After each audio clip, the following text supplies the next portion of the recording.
This lock you are seeing is pickproof, and that is because nested behind this extremely chunky exterior lies a series of mechanisms that squeeze, flow, and roll their way into potential attacks, hopefully stopping a professional locksmith. I don't think there's anything else that I can do except... 1 year ago, I made this other custom lock, also designed to be unpickable. Unfortunately, it was picked, and so it's been sitting on a shelf ever since. I still plan on sending it to the lock-picking lawyer, but after its defeat, and in search of redemption, I needed to make some changes.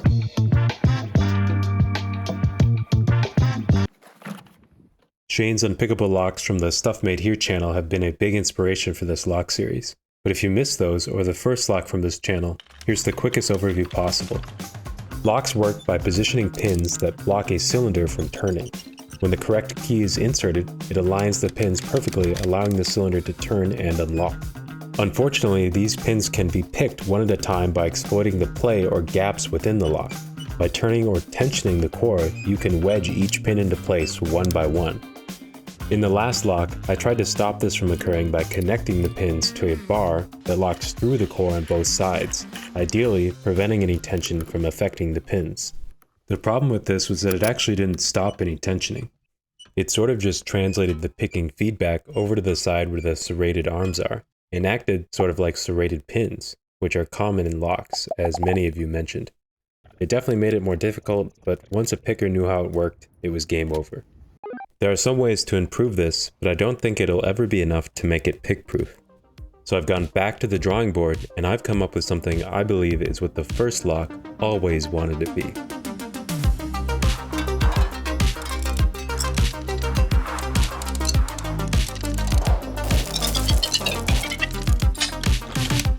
This is what I'm calling the adaptive pin lock. Now, if you've ever seen those fractal vices, this is inspired by a lesser known but similar vise that uses small metal ball bearings behind a set of fingers.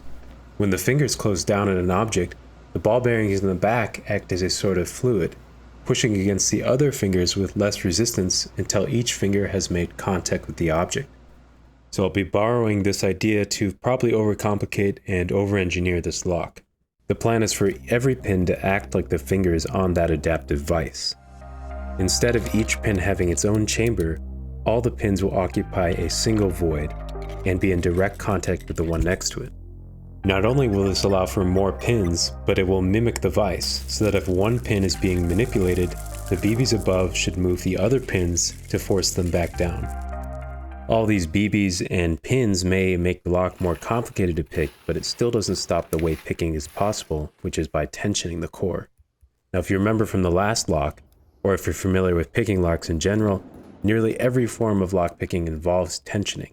And that is because no matter the tool, a lever arm is required to provide a rotational torque to the core. This core tensioning is most locks' kryptonite, but what if we could get rid of the ability to tension altogether? One way you could do this is by removing any gaps within the lock, but doing that would be really close to impossible, especially with the tools I have.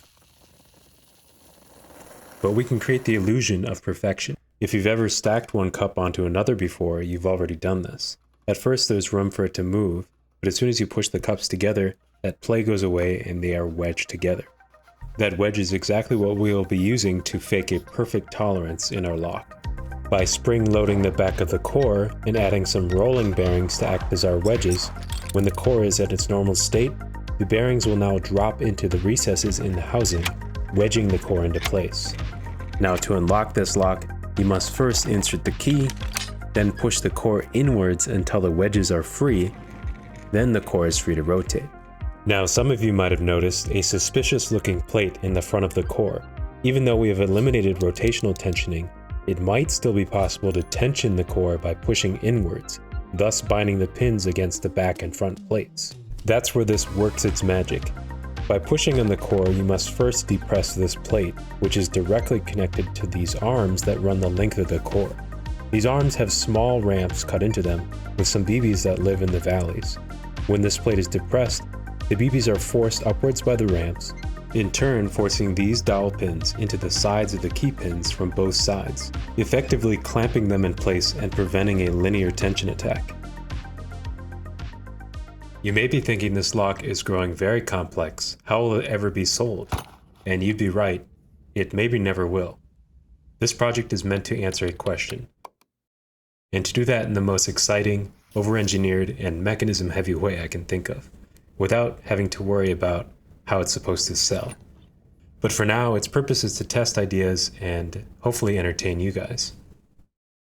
You may have noticed that the entire lock is made up of these layers. I've designed it this way because cutting metal from flat sheets is fairly easy, fast, and cheap, and assembling it will be like putting together a Lego set.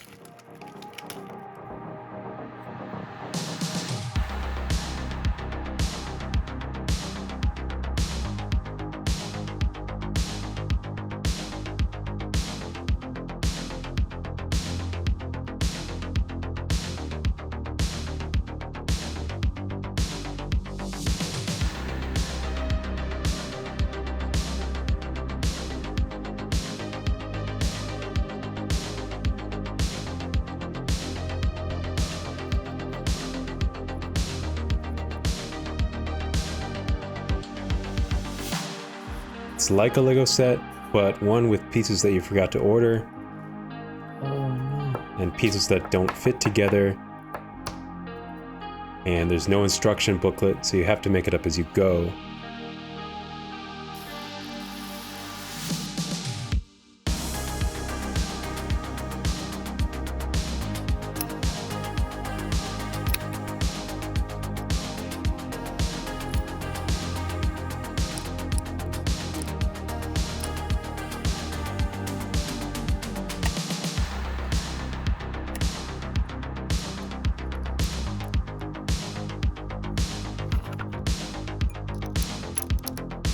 So now that we have an assembled lock, let's test this out.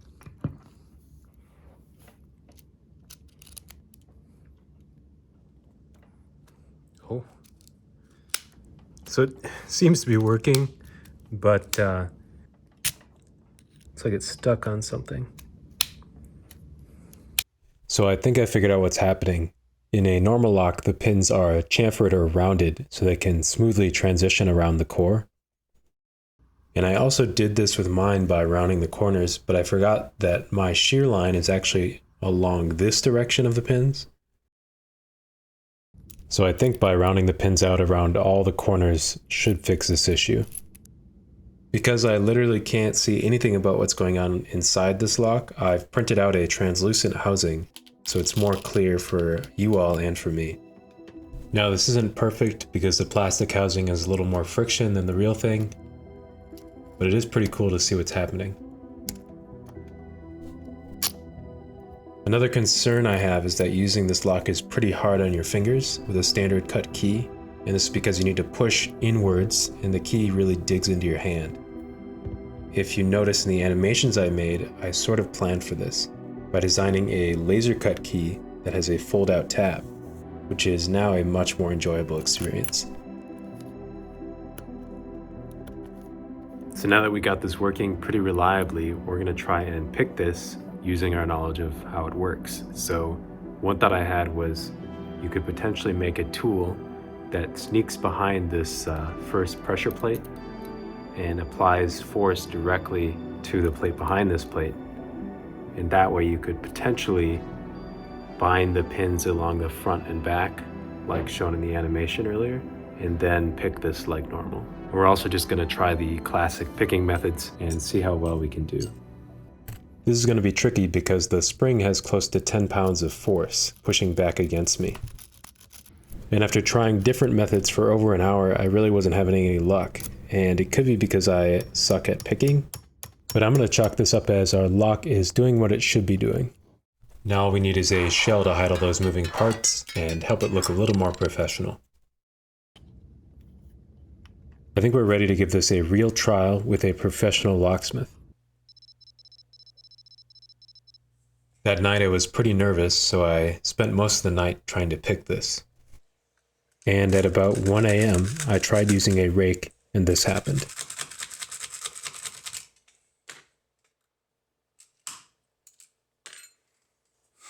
That is not good news.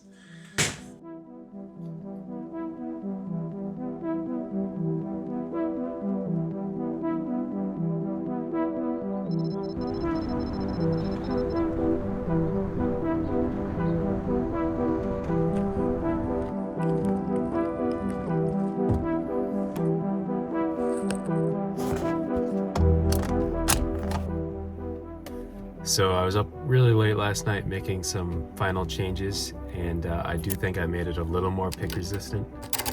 I'm not able to pick it anymore, so that's a good sign. I am pretty nervous. If he's able to pick this, that's kind of, you know, Did you get that? 2 fails in a row.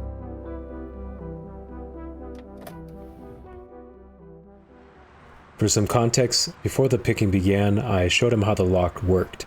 This should be unpickable even after knowing how it functions. And because we talked for the first hour, the lock now had to last for 35 minutes, which seemed like a realistic amount of time someone might spend before drawing too much attention.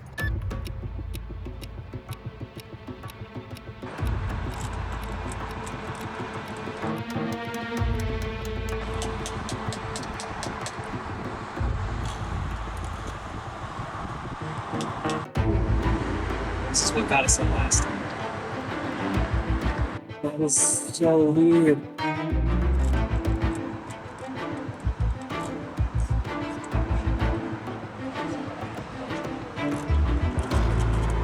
If it makes you feel better, I can't feel a damn thing.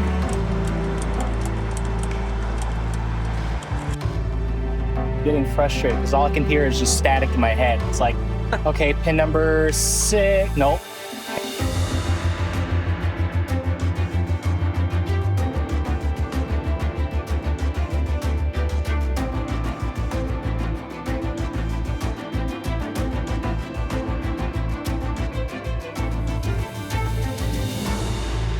I don't think there's anything else that I can do except keep bumping until the perf's built.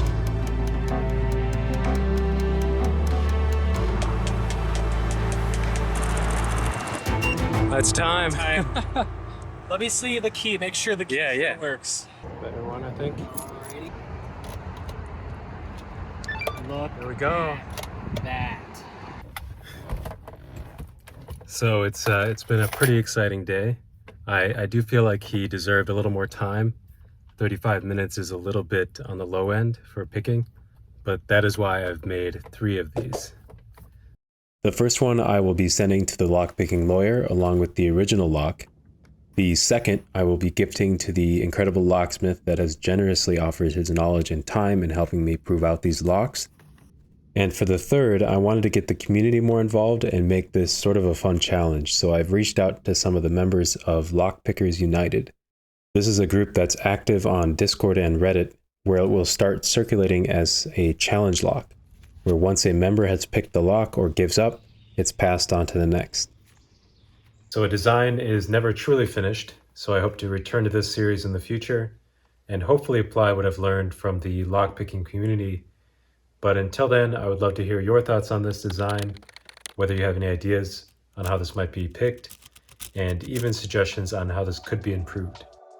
But before I close this out, if you have seen any of my recent projects, like this tiny air-powered ornithopter, they are all possible because of Onshape. It's the CAD software that I use to design everything. This entire lock project and all the models that I used to make the animations in this video were first modeled in Onshape. One of my best tools for making parts at home is my Formlabs printer, and Formlabs has recently announced their new Form 4 printer, which was fully designed in Onshape, meaning you could now design parts in Onshape and then print those parts from an assembly of parts that were designed in Onshape. Recently, I've been working with a friend on a shared project in Onshape, and we were blown away by being able to work within the same file together. Adding parts to the assembly and changing features in real time was a shared experience I really never knew I needed. You can get started in Onshape for free, or if you and your engineering team use CAD, you can get up to 6 months of the professional version of Onshape for free.